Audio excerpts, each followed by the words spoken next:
De Surinaamse voetbalwereld is in beweging. Na een turbulente verkiezingsperiodes van juridische procedures, FIFA-waarschuwingen en interne verdeeldheid die het nieuws bepaalde, staat er een nieuwe voorzitter op in de persoon van Dayasankar Mathura, in het dagelijks leven bedrijfseconoom en directeur van het Slans Hospitaal. Hoe wil hij de bond weer verenigen? Welke koers vaart hij? En hoe kijkt hij terug op wat er vooraf ging? Vandaag een eerlijk gesprek over recht, visie, voetbal en verantwoordelijkheid. Dit is Supreme Exclusive.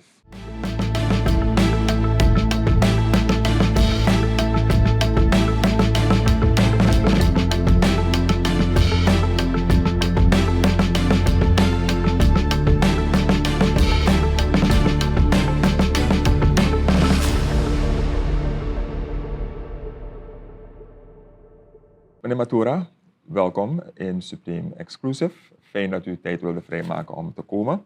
Alvast gefeliciteerd met uw verkiezing Dank u wel. tot SVB-voorzitter. Hoe voelt het aan om nu officieel de SVB-voorzitter te zijn? Nou ja, het is een geweldige eer natuurlijk om de eerste man te zijn op binnen voetbalstructuren van de Surinaamse Voetbalbond. Maar het is eigenlijk ook een stukje continuïteit van bestuur. Ja, het is eigenlijk meer verantwoordelijkheid, meer ontwikkeling voor voetbal, zo zie ik het. En natuurlijk meer tijd ook vrijmaken voor voetbal is ook heel belangrijk. Als je voor deze functie gaat, moet je ook heel veel tijd vrij kunnen maken. Ja. En natuurlijk heel erg dedicated het werk moeten doen. Ja, maar gezien alle tumult die er omheen was in aanloop naar die verkiezingen, voelt het meer aan als een overwinning of een begin van een zware opdracht? Ik denk dat dit een begin is van een nieuwe era. Een nieuwe periode binnen ons voetbal. Het vorige besturen die er hebben aangezeten, hebben ettelijke verwijten gehad van er zijn allemaal mensen met voor eigen gewin. Het geld verdwijnt ergens in een bodemloze put. We zien toch geen ontwikkelingen. Maar er zijn wel ontwikkelingen geweest in de afgelopen periode. Ik ben ook deel geweest van die besturen. Maar waar eigenlijk wel het is blijven steken, is dat imago-verhaal. Het imago van ons voetbal, en zeker van bestuurders, is erg onder druk komen te staan in de afgelopen jaren. Omdat er geen wijzigingen kwamen in de wijze waarop er werd bestuurd. Er zijn nu toevallig andere statuten, nieuwe statuten aangenomen. En in die nieuwe statuten zijn er behoorlijk wat nieuwe structuren aangemaakt om het voetbal beter te organiseren, transparanter te organiseren en ook te diversifiëren. Dus wij kijken naar een integrale ontwikkeling van ons voetbal, dat zegt FIFA ook. Je moet voetbal als een totaliteit zien en je moet voetbal in al haar facetten ontwikkelen. Dus niet alleen herenvoetbal, Nacho, maar ook jongensvoetbal, meisjesvoetbal, voetbal, zelfs beachvoetbal wordt gepredikt. Ja. Dus in alle dimensies moet je voetbal gaan ontwikkelen. In alle klassen, zelfs van grassroots tot jeugd, tot in elk geval ook via de academies, youth academies, moet je spelers hun talenten kunnen ontwikkelen om ze in de grote wereld te helpen als voetballer te komen. Goed, mooie inleiding. We komen hier zeker op terug wanneer we gaan praten over een stukje beleid, nieuw beleid dat u mogelijk met uw bestuur wil gaan uitvoeren. Maar ik wil toch even meteen komen op de periode in aanloop naar de verkiezingen. Die zijn best onrustig verlopen, wat eigenlijk een beetje synoniem staat bij SVB bestuursverkiezingen. Dus er is altijd wel weer wat te doen. Maar er is een rechtszaak aangemaakt door de opponenten, en met name een paar van de lidverenigingen en ook het andere kandidaatbestuur dat zich toen erbij heeft gevoegd. Er is door de rechter was eigenlijk bevolen om de verkiezing op te schorten. We gaan daar zo meteen verder op in. Maar wat is de status nu van die rechtszaak? Want die is eigenlijk, die loopt nog, toch? Ja, die eerste zaak is al afgedaan. Daar heeft de rechter vonnis geveld. Ja, die schorsing toch? Ja, die schorsing van die verkiezing was gelast onder een bepaalde conditie. En die was? Die conditie was dat je dus eigenlijk geen verkiezingen mag houden, net zolang een bevoegd orgaan binnen de Surinaamse voetballerij zich heeft uitgesproken over de rechtspositie van de, laat me zeggen, de afgevoerde leden van de SVB, zo zou het moeten heten. Ja. Want wij vonden dat ze geen lid zijn, zij vonden dat ze wel lid zijn, dat ze wel een lijst mogen ondersteunen, ergo dat ze zelf nog steeds lid zouden moeten zijn om in die vergadering deel te nemen. Ja. We hebben ze uitgesloten als, laten we zeggen, vorig bestuur. En ook de verkiezingscommissie heeft ze in eerste instantie uitgesloten, na toetsing van hun rechtmatigheid met betrekking tot het lidmaatschap. Maar ook in beroep heeft het beroepscommissie, het zijn allemaal onafhankelijke commissies die door de SVB door het congres zijn benoemd, heeft zich uitgesproken en hun uitgesloten, die 9 verenigingen. Ja. En zij vonden daarnaast nog dat ze toch bevoegd waren. En toen zijn ze naar de rechter gegaan. Ja. Ja, er is nog een arbitrage mogelijk binnen het SVB gebeuren. Maar die arbitragecommissie is een nieuw ding.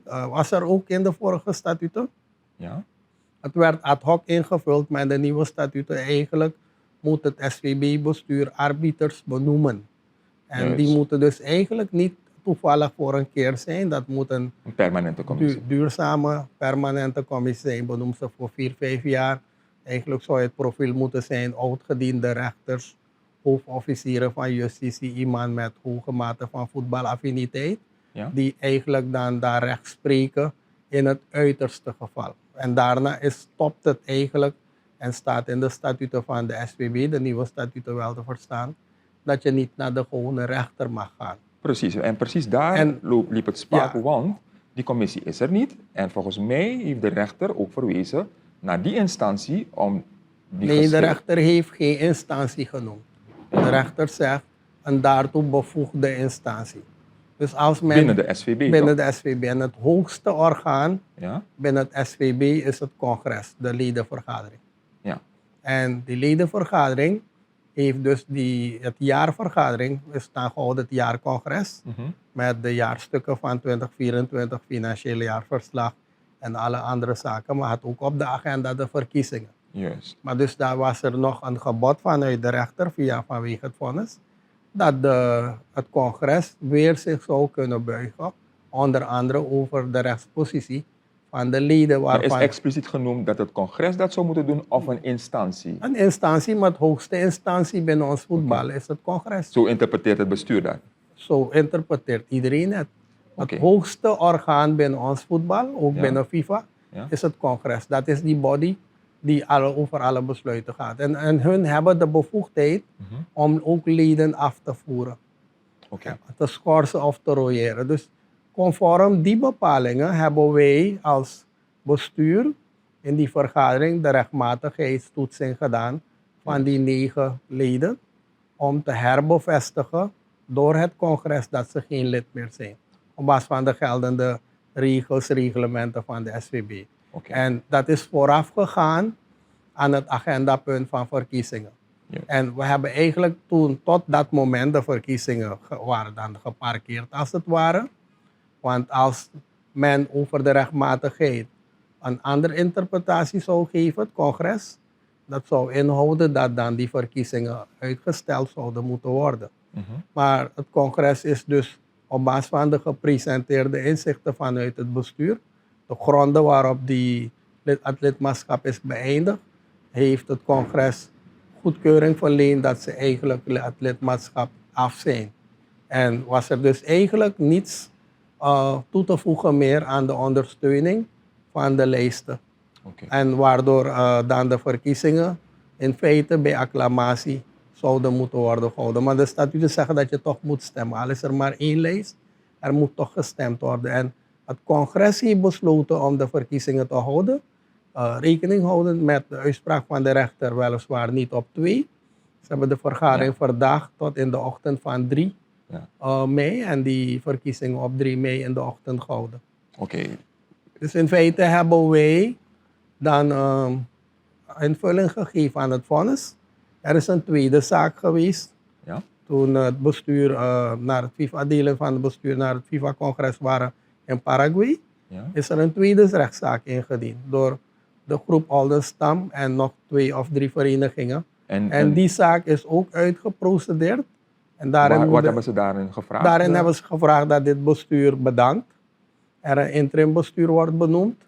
En dan nieuwe verkiezingen worden uitgeschreven, onder andere.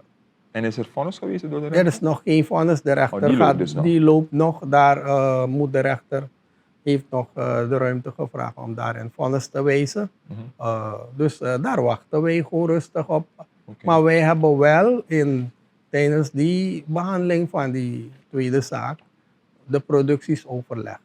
En een van die producties is geweest dat bij het krijgen van licentie om te voetballen bij de SVB als amateur of in de Prof League je licentie verkrijgt met natuurlijk ook mede inwilliging dat je niet naar de gewone rechter stapt bij voetbalgeschillen. Juist. En afstanddoening hadden we de eerste keer niet overleg aan de rechter. Ja. Vanwege het feit dat we maar 24 uur toegewezen hadden gekregen om ons voor te bereiden in die zaak. En die zaak was een mondeling verweer, Juist. fysiek. Dit keer hebben we is er schriftelijk geprocedeerd over en weer. En hebben we die toevoeging wel gedaan. En ook in onze statuten staat dat je eigenlijk niet naar de gewone rechter gaat, vermits dus de Surinaamse wetgeving dat niet uitdrukkelijk verbiedt. Juist. Nu is het nog een grote vraag wat de Surinaamse wet wel en niet verbiedt. Nou. Maar in onze voetbalorganisatie staat, je mag vanuit SVB, de competitiecommissie of whatever, gescoord zijn of, laat me zeggen, geëlimineerd zijn, je degradeert. Ja. Zeg gewoon, je degradeert uit een competitie, dan ga je naar de naast-lagere klasse van voetbal. En als er in SVB geen andere klas is, dan ga je naar bond van herkomst. En dat is bij de meeste van hun het geval geweest. Ja. Dus het is geen royement. Het is je degradeert. Alle 9 zijn eigenlijk gedegradeerd naar bond van herkomst. Dus ze zijn in principe nog leden dan, zegt u? Nee, ze zijn gedegradeerd naar bond van herkomst lidbonden. Ja. En als je gedegradeerd bent naar een lidbond, dan ben je lid van een andere rechtspersoonlijkheid bezittend lichaam en geen lid meer van de SVB. Dat staat in artikel 4 van ons huishoudelijk reglement, dat je met die degradatie automatisch het lidmaatschap verliest. Oké, maar goed. De verenigingen betwisten het een en ander. En er zou dus vanwege zoals de statuten dat voorschrijven, een arbitragecommissie moeten worden ingesteld, zodat eventuele geschillen, zoals bijvoorbeeld nu deze... Maar dat is een nieuwe situatie. Juist, maar die geschillencommissie die is er niet. Waardoor de Dan leden... gaat het naar het congres. Dan gaat het naar het congres. Dat is zoals u Ja, zegt dat het moet wij gebeuren. zeggen dan is het congres het hoogste. Maar als orgaan. rechtspersoon is het toch ook zo dat de mensen hun recht mogen gaan zoeken als intern in de organisatie waar ze lid van Ja, zijn? ze zijn lid van een organisatie die Ja. tegenwoordig aan verenigd is in het congres. Ja. En het congres, zoals ook bij politieke partijen, Ja. het congres het hoogste orgaan is die beslissingen neemt voor de partij. Zo is bij ons voetbal ook zo georganiseerd, à la structuur van FIFA ook. Het congres is het hoogste orgaan. Kijk, bij FIFA waar een week wordt georganiseerd. Vroeger was het wel bestuurders om dat te beslissen. Ja? Nu gaat dat naar het congres. Alle beslissingen van de voetbalorganisatie, ook belangrijke beslissingen, worden voorgelegd aan het congres en het congres beslist. Het congres is de bijeenkomst van de leden en de leden kunnen hierover een besluit nemen. Dat is statutair geregeld. Ja. Dus als er voorlopig geen appeal mogelijk was bij laten we zeggen, bij zo'n orgaan, dat orgaan moet nog worden ingevuld. Ja. Ik denk dat in de toekomst, binnen een maand of 2, wij de rechters zullen gaan zoeken om dan arbitrage mogelijkheden te bieden. Ja. Als er geen arbitrage is, gaan ze nu naar de rechter. Dan moet de rechter oordelen of het congres oordeelt. Maar als een congres een besluit heeft genomen vanwege een leemte in de organisatie, is dat nog niet bestaat, of niet eens ingevuld, dan is daarboven nog altijd het congres. Oké, dus daar beroept u zich dus op. Ik beroep me niet daarop. Oké, maar... Dat is de wettelijke, laten we zeggen, de regelgeving van SVB. Ja, maar laat me dat toch... En FIFA was hier ter plekke en FIFA heeft hetzelfde gezegd. Oké, maar toen der tijd was meneer Krishnadat nog voorzitter en ook hij heeft het een en ander ingebracht. Ja. Hij noemde bijvoorbeeld artikel 60.1 van de SVB-statuten dat stelt dat lokale geschillen eerst via dus die onafhankelijke arbitragecommissie behandeld moeten worden. Maar die commissie die bestond er dus niet. Waarom niet? Waarom is die commissie er gewoon niet gekomen toen? Nee, ook die nieuwe commissie is statutair geregeld. Juist, maar waarom Als men heeft geen appeal ingediend om naar arbitrage te gaan. De belanghebbenden hebben geen zaak aanhangig gemaakt om naar arbitrage te gaan. Bovendien dat artikel 60 voorziet niet erin binnen welk termijn je naar de arbitrage moet stappen. Er is een volgorde in ons competitiereglement staat, als ik een besluit uitvaardig dat je bent gerooieerd of geschorst of whatever, of je bent gedegradeerd en we zeggen waar je naartoe gaat en je bent het niet mee eens, dan ga je een beroep binnen 3 dagen. Staat in de regelgeving.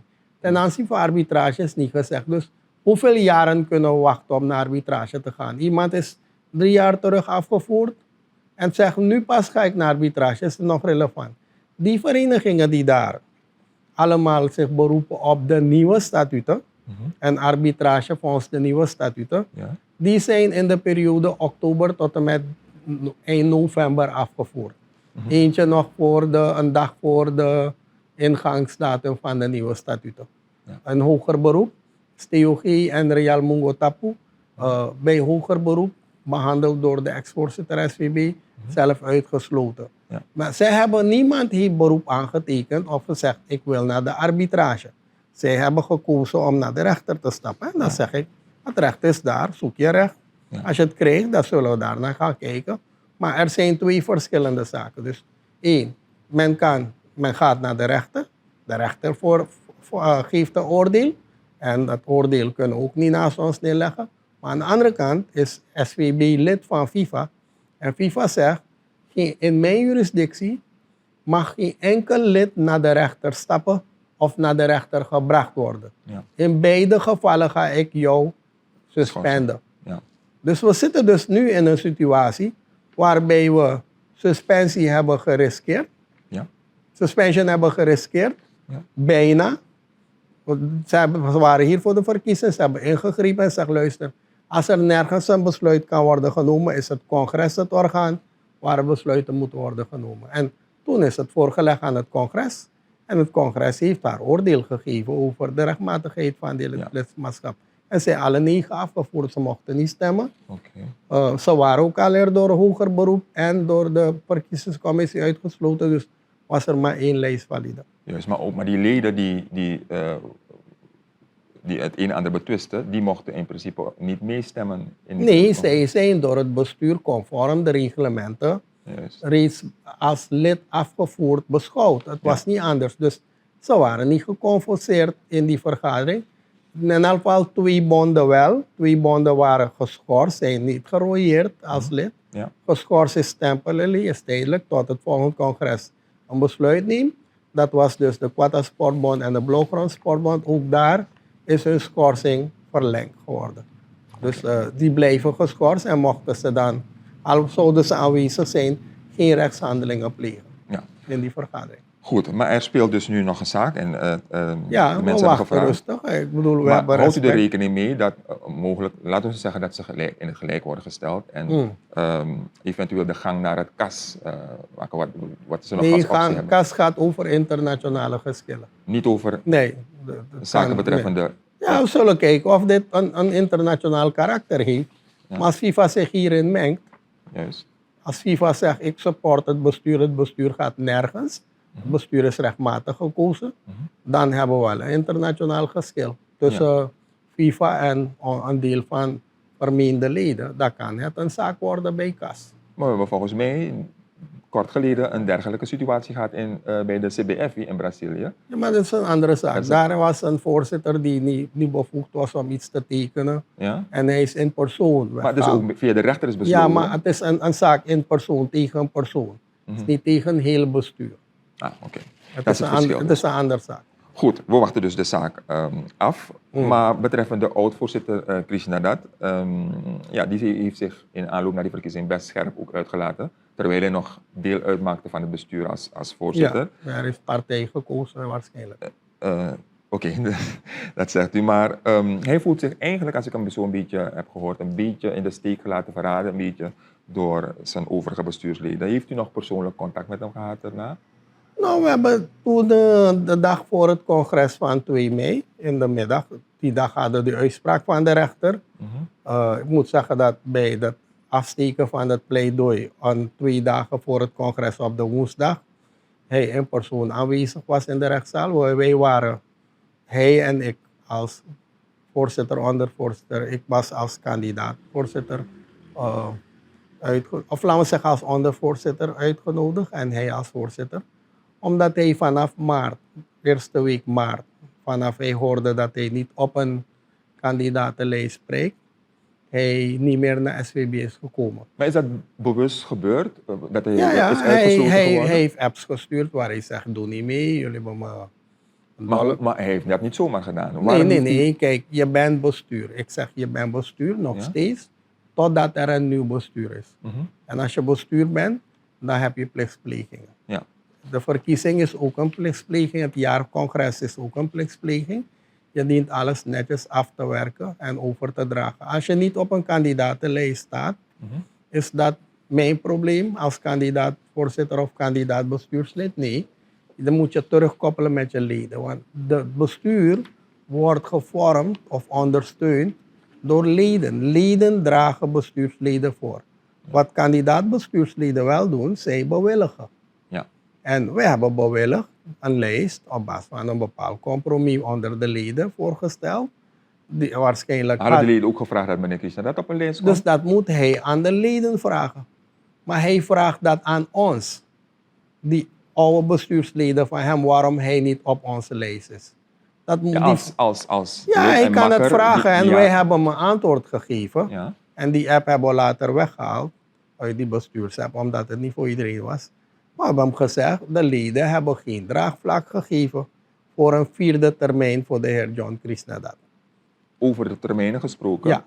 Er is ook Dus daarover... 4e termijn als voorzitter Mhm. werd hij niet gedragen. Als voorzitter nog een keer voor een bestuursfunctie Ja. van voorzitter. Maar dat was ook twistpunt over het kandidaatbestuur, dat er tenminste 1 lid was die zich weer een kandidaat stelde om in het bestuur te komen, terwijl volgens de statuten dat niet zou mogen. Nou, men moet de statuten beter gaan lezen.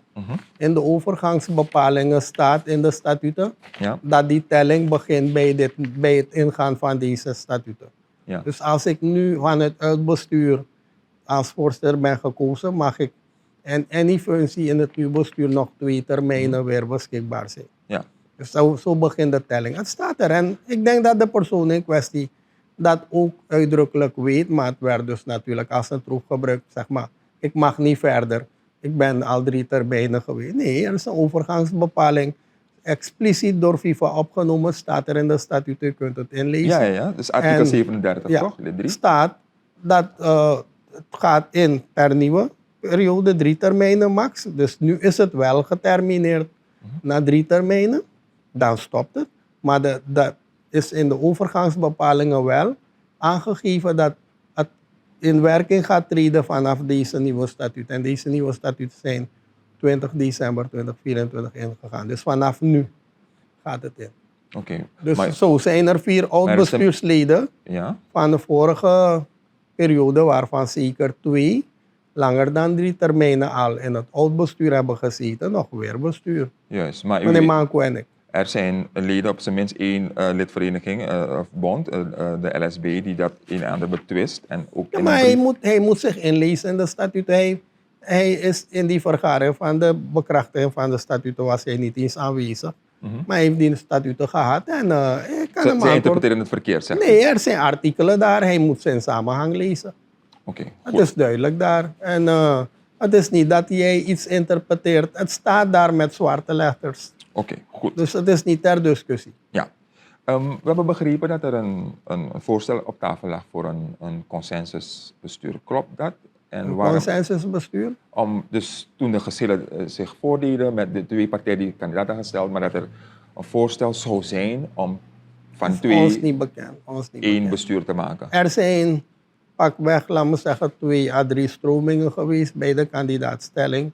Of laten we zeggen bij het lobbyen. Men lobbyt natuurlijk altijd bij anderen en zelf voor zichzelf. Uiteindelijk hebben we van de twee andere groeperingen die bezig waren. Ik dacht dat er toch wel een aantal lidbonden bezig waren, ook met een tweede lijst. Maar wij hebben op den duur als bestuur, zittend bestuur, 4 bestuursleden, de koppen bij elkaar gestoken, hebben we 1 lijst van gemaakt. Dat is ook met de heer Faisal Abdul Ghafour. Ja. En zo kwamen we dus op 17 handtekeningen. Ja. En die andere groep, meneer Aldenstam, die een lijst aanvoerde, hebben we ook uitgenodigd om te praten in een vroeg stadium. Dus dat bedoel ik met... Ja, ik heb hem uitgenodigd. komen En tot ik heb hem uitgenodigd niet als kandidaat trekker van een bestuursgroep. Ik heb hem als NGVB uitgenodigd. En hij zegt, nee, maar ik voer een groep aan en ik wil met mijn groep sonderen. Ik heb hem toen Maar dat is toch gezegd, logisch, of niet? ja, het zal wel. Maar ik zeg, maar hoeveel mensen staan achter je? Want ik heb zoveel op mijn lijst al. Dus met wie ga je nog verder? Je hebt niet eens genoeg ondersteuning onder de legitieme leden. Want die groep die nu zich leden achter te zijn, die was al door ons ook afgevoerd. Ja. Wij hebben niet onder hun gelobbyd, die 9. Het zou toch raar zijn dat jij wel met die 9 wil praten en hun laat ondersteunen. En wij zeggen nee, die 9 zijn voor ons geen leden. We hebben hun niet geconsulteerd, omdat het bestuur, de general secretary, ook heeft vastgesteld wie allemaal gerechtigd zijn om een lijst te ondersteunen. Dus die 9 die afgevoerd waren, zijn door ons ook niet geconsulteerd. Trouwens, in die 9 zou ook SNL moeten zijn. Ja. SNL zou een 10e moeten zijn. Maar meneer Samuel zit op mijn lijst als kandidaat. Maar bij SNL niet gevraagd om een lijst te ondersteunen. Hoe zullen zij dan wel 9 vragen om hun lijst te ondersteunen? Kampong Baru bijvoorbeeld was gepromoveerd. Heeft zich niet ingeschreven. Laat staan om lid te zijn. Maar het zou toch frappant zijn dat Kampong Baru willens en wetens dat hij geen lid is, toch komt ondersteunen om bestuurslijst om te stemmen. Maar ik ben geen lid. Ja. Dus ze zijn eigenlijk alles op een hoop gaan gooien. 2 die gerooieerd zijn vanwege competitievervalsing. Ook door het hoger beroep uitgesloten, gedegradeerd naar de bond van Mongo Sportbond. Zeg, ik mag ook ondersteunen. Ik ben niet op de hoogte van dat ik lid af ben. Die brieven zijn allemaal door de general secretary gestuurd. We hebben bij de rechter alle bewijsstukken overlegd nu. En dat wordt dus nu beoordeeld. Ja, dus het is nu een andere zaak. Nu wordt dat stukje niet meer getoetst. Dat was die eerste zaak. Die tweede zaak gaat erover of die verkiezing legitiem is gehouden. Maar goed, los van de zaak, bent u eventueel als bestuur bereid om met, want het blijven leden van de SVB, om met ze in dialoog te gaan en een of andere verzoening? Nee, er zijn geen leden van de SVB. Zij die nu door het congres bevestigd zijn als lid af, hebben geen betrekkingen meer met de SVB. De groep die nu betrekkingen met SVB heeft, is, dacht ik, een groep van 24 waarvan 2 geschorst zijn en 22 stemgerechtigd zijn. Juist, maar die... Ja, die zit, met hun zitten we de bond in het congres nu toch? Met hun gaan wij verder. Okay. En met hun gaan we dus in de nieuwe ronde, want we spelen nu het lidbondentoernooi en 4 nieuwe leden gaan straks zich aansluiten mogelijk. Want in de nieuwe statuten staat dat iedereen die promoveert geen automatisch lid wordt. Je moet het lidmaatschap aanvragen, omdat je aan een aantal eisen moet voldoen. En zo is bijvoorbeeld FC Leiding, die vorig jaar gepromoveerd was, die wel heeft gevoetbald, nog geen lid. Hij is, laten we zeggen, nog toehoorder. Ja. En die moet eerst alle requirements om lid te zijn daaraan voldoen en dan wordt hij toegelaten. Dan is hij dus normaal lid. Dus ook de nu afgevoerde leden hebben de gelegenheid om weer een lidmaatschap aan te vragen? Nee, ze zijn naar de competitie van de lidbonden gedirigeerd. Ja. Daar moeten ze voetballen, worden ze kampioen, semi-kampioen, komen ze via het lidbondensysteem. Dus dan ben je weer op punt 0? Ja, zijn weer op af. Zij moeten weer gaan spelen, promoveren. En dan, het is niet dat je afgevoerd bent en dan kom je volgend jaar en zegt ik wil nu wel lid worden. Lid word je van de SVB middels competitiepromotie. Alleen dan kom je als lid. Je kan niet komen en zeggen ik heb genoeg geld en ik wil bij SVB spelen. Nee, ons competitiesysteem is ingericht dat je vanuit de lidbonden promoveert en zo word je lid van SVB als je aan lidmaatschap aanvraagt. Dat is het systeem. Goed, we gaan de zaken afwachten, want er loopt dus nog een er loopt nog laat me zeggen, die zaak is uitgeprocedeerd. We wachten op het vonnis. Vonnis van de Ja, rechter. wachten op het vonnis. We gaan het erop wachten. We houden het in de gaten. En dan de sportieve koers van de Ja. SVB en de prioriteiten. Wat zijn concreet de topprioriteiten voor de eerste, zeg maar, 100 dagen van het SVB-bestuur, waar u nu zit? Nou, we hebben als zittend bestuur nu. We gaan nog even door met het strategisch plan, SVB strategisch plan Overgenomen van het vorige. 2023-2026. Dat plan 23-26 is gekoppeld aan Forward 3.0, het FIFA Forward 3.0 programma. Dat is het programma van waaruit wij regulier fondsen krijgen, maar ook ontwikkelingsgelden. Zolang die Forward 3.0 niet is afgesloten, kan je geen nieuw strategisch beleid gaan presenteren. Want voor Forward 4.0 moet een nieuw strategisch beleid ontwikkelen. En er zijn nogal wat zaken in het strategisch beleidsplan 20 tot 2026 die wij nog graag willen afmaken. Eén daarvan is bijvoorbeeld deelname aan het WK. Is een heel hoog doel voor de nationale selectie. Dat is een van de topprioriteiten op dit moment. We spelen 6 juni thuis tegen Puerto Rico. En dan 10 spelen we uit in El Salvador. Dat is dus WK-kwalificatie. Ja. Als we die ronde halen, dan moeten we in september, oktober, november nog ons beurt maken. Denk uit en thuis. In de verdere pools om te kwalificeren voor het WK van volgend jaar. Een ander doel was het meedoen aan de Gold Cup. Je weet dat we 2 jaar terug de Gold Cup hebben gemist. We hebben tegen Puerto Rico thuis verloren, waardoor die kwalificatie... Die play-off was niet gelukt. Dus zijn we dan niet gekwalificeerd, maar nu wel. Dus we spelen de algemene ronde van die Gold Cup in Amerika. Die wedstrijden beginnen op 15, 18 en 22 vanuit San Diego en dan eindigen in Texas, Arlington. En dan moeten we kijken of we de volgende ronde halen. Als we de volgende ronde halen, dan blijven we nog in Amerika, de nationale selectie. En dat betekent dat de selectie minstens 3 weken nu op tocht is. Zelfs 4 weken, want zij komen 1 en 2 hier in Suriname aan. Ze reizen alle in Europa. En dan betekent dat ze zeker tot en met de 22e nu gekoppeld zijn aan het toernooi van de Gold Cup en de WK-kwalificatie. En het kan alleen maar langer worden. Dus de nationale wedstrijden is een hap op zich. Het kost heel veel geld. Alleen de komende window van juni kost ons dichtbij de $550.000 US. Het geld is bij SVB niet in die mate aanwezig. We krijgen nog bijval van Staatsolie Sportfonds. Ja. En welke mate, dat zal nog de komende dagen bekend worden. Maar in elk geval, wij kunnen niet alles uit de kas halen. Want er zijn nog ook andere niveaus van voetbal die internationaal moet spelen. Zoals de damesselectie, de meisjesselectie, de jongensselectie. Op 2 niveaus. U15, U17, U17, U20 kan het zijn. Maar ook daar moet je minimaal volgens de FIFA Forward programma eisen. Minimaal 4 interland spelen. Ja. En op dit moment is een damesselectie uit Aruba in Suriname.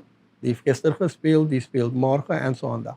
We hebben in elk geval voor de damesselectie 3 interlandwedstrijden voor dit jaar al gehaald. Dan moeten we nog 1 spelen. Ja. Dat doen we aan de minimale voorwaarden. En in die staffel van FIFA Forward 3.0 heb je dus 11 staffels van 50.000. Dan krijg je de installment van die tweede deel van je jaarbegroting. Dat is dus 11 maal 50 is 550. En volgens mij krijg je nog voor travel, et cetera. Ja. Dus al die gelden moet je veiligstellen. Dus je moet op alle niveaus competities organiseren, ook lokaal als internationaal. Dat zijn dus de verplichte dingen die je in je jaarprogramma als SVB moet uitvoeren. Ja. Daarnaast hebben wij tegen wat jeugdverenigingen, de interesse is groot. Al die verenigingen bij elkaar, ik rond het maar af op 120, spelen bij de SVB of bij de Meerzorg Sportbond. De Meerzorg Sportbond heeft dit jaar in 2 competities jeugd spelen, jeugdjongens. En de Parasportbond heeft meisjesvoetbal.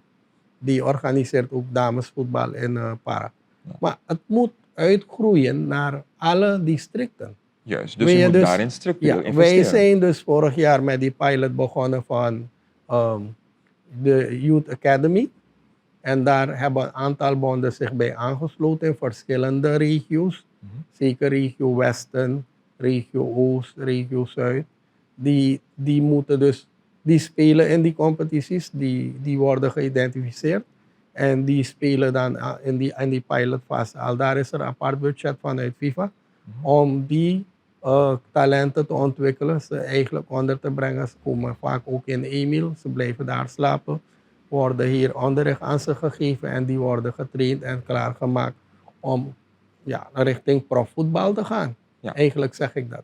Maar toch wil ik van u weten, wat er concreet aan plannen ligt, met name om het vrouwenvoetbal en het jeugdvoetbal verder te ontwikkelen. Want het gevoel leeft met name in de gemeenschap of onder de leden dat er nog te weinig wordt geïnvesteerd in met name het vrouwenvoetbal en ook deels het jeugdvoetbal. Ja, vrouwenvoetbal of laten we zeggen meisjesvoetbal heeft ook wel een culturele dimensie.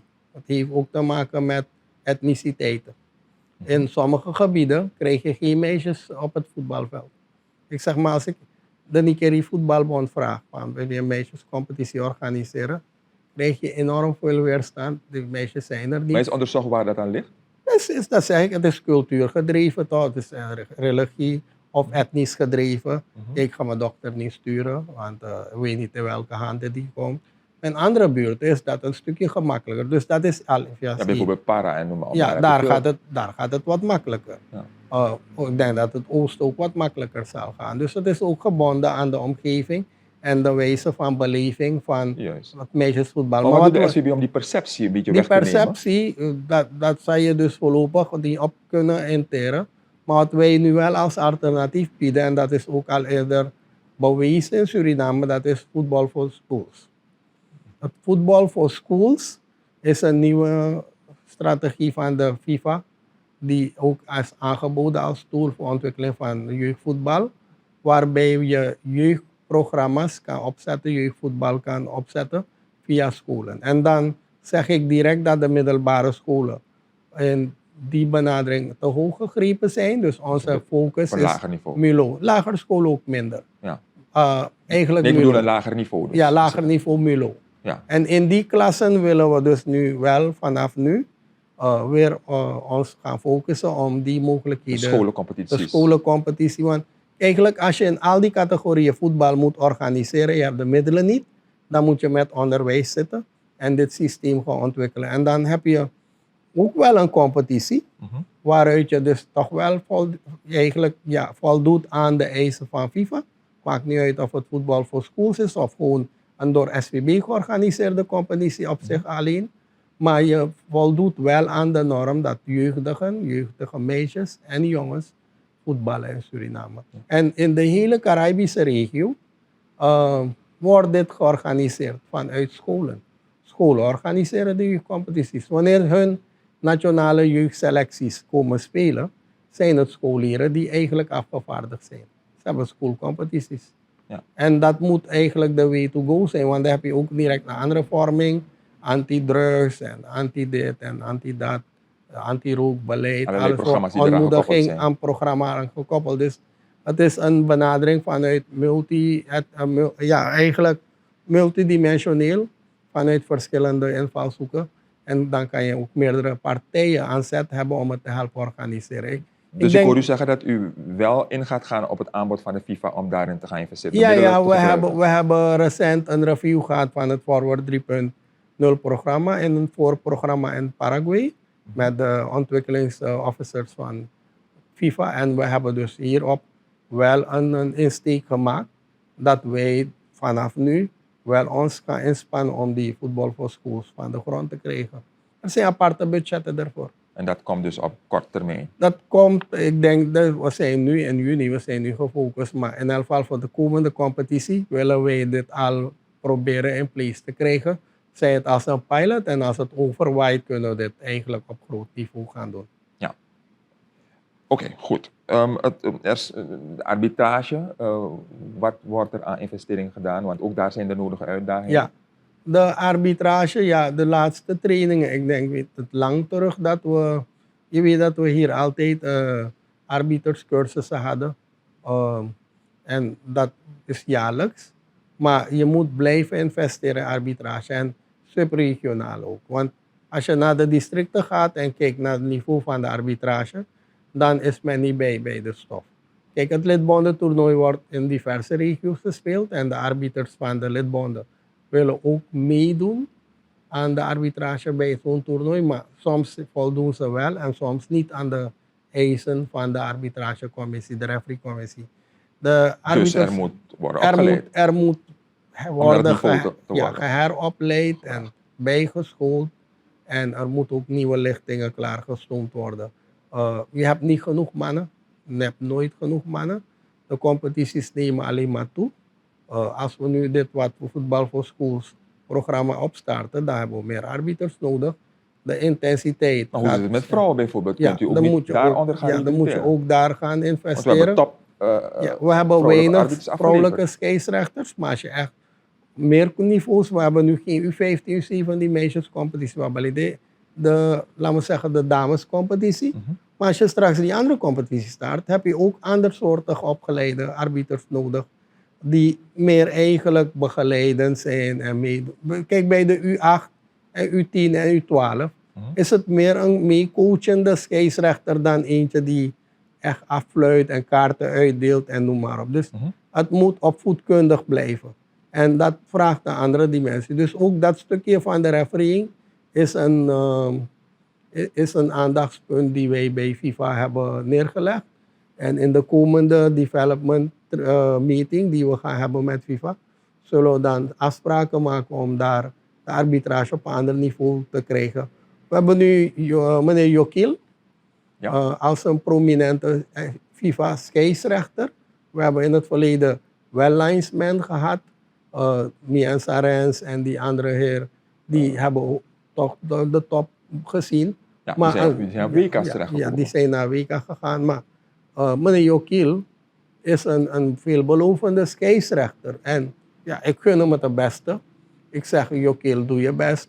Misschien kan je straks in het WK van de USA geappointeerd zijn, maar je moet je beste beentje voorzetten. Dus er moeten meer Jokil-achtige jongens komen aansluiten. Ze moeten vooral serieus zijn met het vak. Want de beoordeling is niet vanuit Suriname. Suriname draagt voor. Ja. Maar de beoordeling is van CONCACAF en van FIFA uit. Ja. Je moet eerst binnen de CONCACAF zien te schitteren in diverse toernooien. En er zijn genoeg belangrijke toernooien in CONCACAF Nations League, CONCACAF Gold Cup.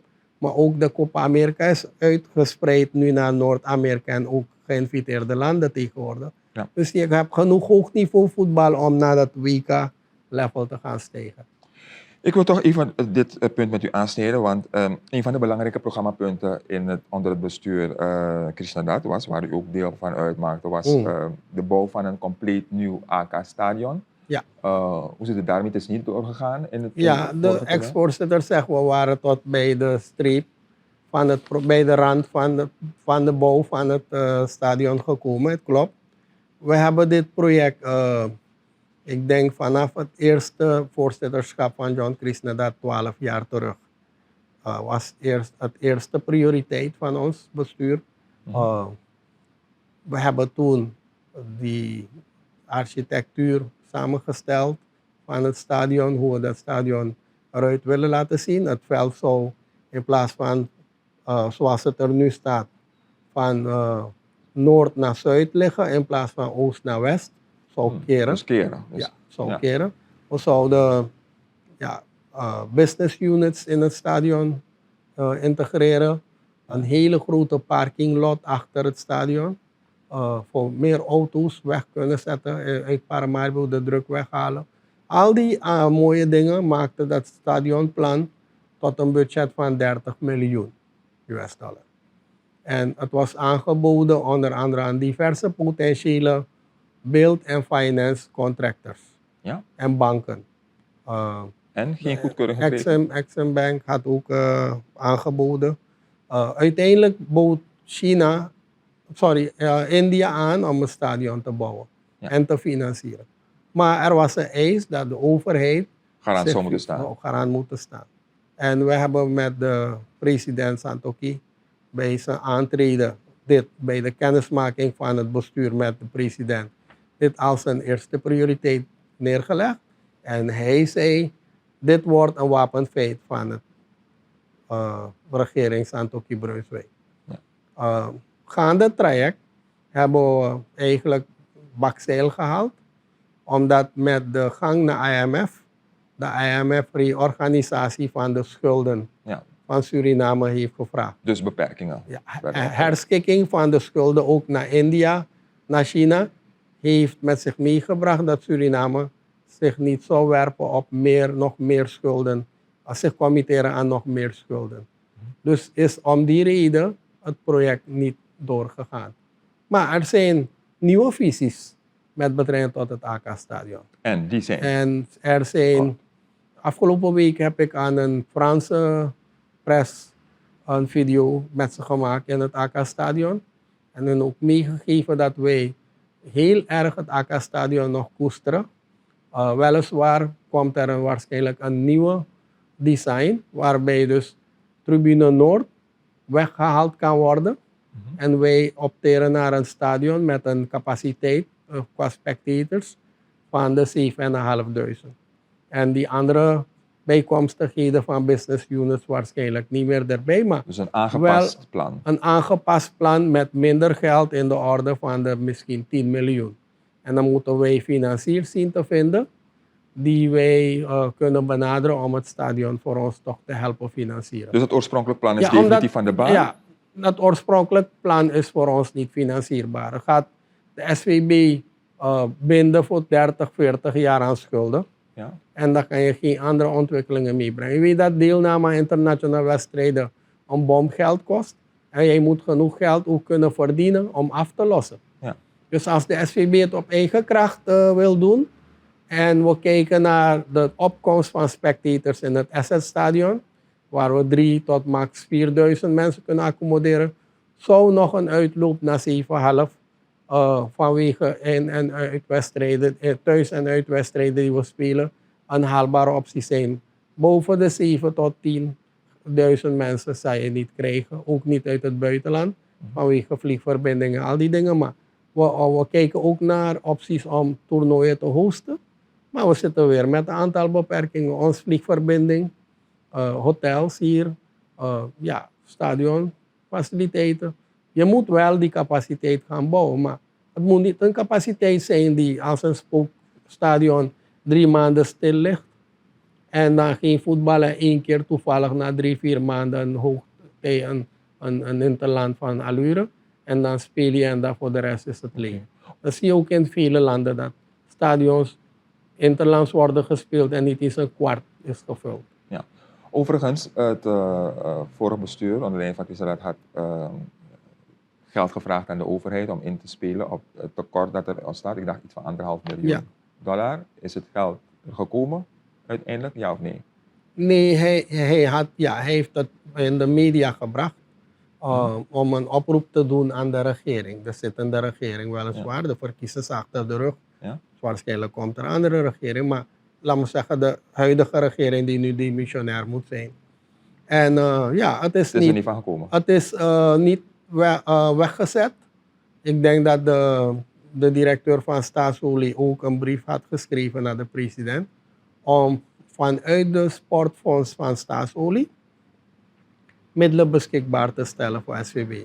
Maar de SVB heeft dus nu al een paar jaar gebruik gemaakt van die mogelijkheid. Want het salaris van de bondscoach en de general manager van de Nacho wordt uit die pot reeds betaald. En nu hebben we ook gevraagd om aanvullende budgetten. Dus het is nu in behandeling. Dit weekend horen wij definitief wat het aandeel van die sportfonds of via Staatsolie gaat zijn uit, laten we zeggen, de dividend van de staat om richting Nacho een bijdrage te leveren. Want de kosten, ik heb het al gezegd, voor deze window 5,5 ton. Yes, maar hoe zit het met het aangaan van sponsordeals? Want daar wordt ook we heel vaak zijn op dus gewezen. nu eigenlijk, zijn er daar geen kan ik mogelijkheden? niet voor de beurt zeggen, maar we zijn dus nu wel in de interest field van een aantal bedrijven gekomen. Je weet dat ik al eerder aan het begin van dit interview heb gezegd, er is redelijk veel imago-deuk geweest bij het bestuur. Alhoewel dat niet op juistheid berust, maar men verwijt ons nogal van wat. Maar onze jaarrekeningen zijn allemaal op onze website. U mag ze downloaden, inlezen. Goedkeurende verklaringen van nationale als internationale FIFA-accountants. Er is niks mis mee. Maar toch probeert men ons via social media op een manier te belichten alsof wij criminelen zijn in de SVB. Maar ook dat stukje wegzettend hebben wij nog belief in en dan moet er differentiatie komen. En dat is dat wij dus een aantal bedrijven hier, ook internationale bedrijven, nu in het vizier hebben, die dus de komende weken, maanden met ons waarschijnlijk gaan zitten praten. Enkele hebben al een aanbod gedaan om met SVB-bestuur te zitten om te kijken waartoe een bijdrage op basis van win-win kunnen leveren. Het alleen afhankelijk zijn van één sponsor is te gevoelig voor de gang naar internationale wedstrijden. Ik kan een keer een politieke wind hebben waaien die zeggen, hey, en nu genoeg, die ons hebben toch verloren en we gaan ons geld hierin steken. Dan ben je afhankelijk van één man en het stopt. Ja, dan ben je weer af van de Nations League A. Dus nu voetballen we in de Nations League A in de top 12, top 14 van CONCACAF. En de boodschap van onze congres is, waar je hangt, daar moet je blijven. Ja. Dus we hangen nu al een aantal jaren daar. We hebben bijna degradatie gezien afgelopen jaar. We zijn daar gebleven en we hebben ons gekwalificeerd voor de Gold Cup. Dus het ziet er wel goed uit. Oké, goed. Dan een slotwoord, meneer Matura. Als we een beetje vooruitkijken naar het einde van uw termijn. Straks, wat wilt u bereikt hebben als voorzitter en bestuur? Ja, ik zit er vanaf 2009. Ik heb eigenlijk nu met meneer Guskus een termijn uitgediend als ondervoorzitter, 3 termijnen met meneer Chris Nadat. Ja. Eigenlijk ben ik een beetje zo zoetjes aan het einde van mijn Latijn, want ook dit jaar zou ik 60 worden. Ik heb nog 3-4 jaren bij voetbal te gaan, denk ik. Ik wil een markante bijdrage leveren, zeker op het stuk van de nationale selectie, een droom van Surinamers om zich te kwalificeren voor het WK, maar ook het AK-stadion een tastbaar iets achterlaten en ook een stempel op jeugdvoetbal. Dat jeugdvoetbal mag integreren in subregio's. We hebben een plan bij de verkiezingen ontvouwd naar de lidbonden en dat is dus iets dat we nu uitklappen. We hebben dit ook met FIFA in de eerste touch meeting gezegd. Wij willen de regionale bonden institutioneel als infrastructureel versterken. Door de competities terug te brengen naar de subregio's wordt voetbal in Suriname interessanter. Ik weet niet in hoeverre u naar een lidbondentoernooiwedstrijd bent geweest. Ja, als u naar Nieuw-Amsterdam gaat, naar Saramacca, dan beleef je voetbal, naar Nikeri, maar ook. Dus zo moet het weer zijn. Para als ik ga, zie ik een druk stadion. Alhoewel het kan een 200-300 mensen zijn, maar de sfeer is anders. Dan hier in het AK-stadion, in het SS-stadion, mensen kaarten laten kopen en ook daar moet je betalen. Maar hier komen de mensen niet op af. Dus het voetbal moet leven en om het leefbaarder te maken moet je in de superregio's de competities brengen en het integreren met hun competities. En daarom hebben wij het op ons genomen vanaf beginnende eind 26 naar 27 de lidbonden en hun faciliteiten weer op te krikken. We zijn nu bezig een stadion in Albina te bouwen. Dat project is halverwege nu. Is een FIFA-gesponsord project van rond de $750.000 US. Ook daar zal voetbal weer moeten leven om de jeugd daar een kans te geven op ontwikkeling. Maar ook voor andere regio's zal een voorbeeld zijn. Okay. Dus dat stukje van die infrastructurele versterking, als je afloopt, als je even hierover steekt, Meerzorg is al een stad. Maar als je die stadion van Meerzorg inloopt, dan zie je dat die verlichting voor 's avonds wedstrijden er niet is. Of gebrekkig. Je moet dat weer dus gaan opvijzelen. Het zijn minimale investeringen, misschien een 5.000 en 10.000, dan heb je al licht. Maar je zou dat al beginnen op te pakken, beetjes bij beetjes. Maar ook de faciliteiten. Ze hebben een mooie tribune daar gebouwd. Maar weer bij ander brandt er wel lampen, maar de tribune is slecht. En andere faciliteiten zijn er. Dus je moet dat een goede shape brengen, zodat die accreditatietoets weer staat. En dan kan je subregionaal gaan voetballen. Dat brengt ons voetbal vanuit thuis. Ik denk de talentontwikkeling op een ander niveau. Want als je thuis speelt, die kleine jongen om de hoek komt, ook kijken naar die idolen. En die wil dan volgend jaar weer meedoen in een jeugdcompetitie. Maar als die jongens alleen maar naar de stad komen, en ik begreep dat niemand had geld om de infrastructuur na COVID op te vijzelen. Dus werd er meer bij SVB gevoetbald. En dat moet het niet zijn. We moeten teruggaan naar de regio. En daar gaat u dus op We inzetten. gaan op inspelen. Nou, dank u wel meneer Matura voor uw tijd. Ja, Nogmaals dat u wilde bedankt. komen. Ja. En we houden u aanbevolen voor een keertje als het nodig is. Ja, graag gedaan. Dank u wel. Dank u. De storm is dus nog niet helemaal gaan liggen. Maar de man aan het roer van de Surinaamse Voetbalbond zegt te willen presteren, verbinden en moderniseren. De tijd zal leren of Dayasankar Matura de man is die het tij kan keren. Eén ding is zeker, het Surinaamse voetbal dat verdient helder leiderschap en transparantie. We gaan zien of het hem lukt. Tot de volgende Supreme Exclusive.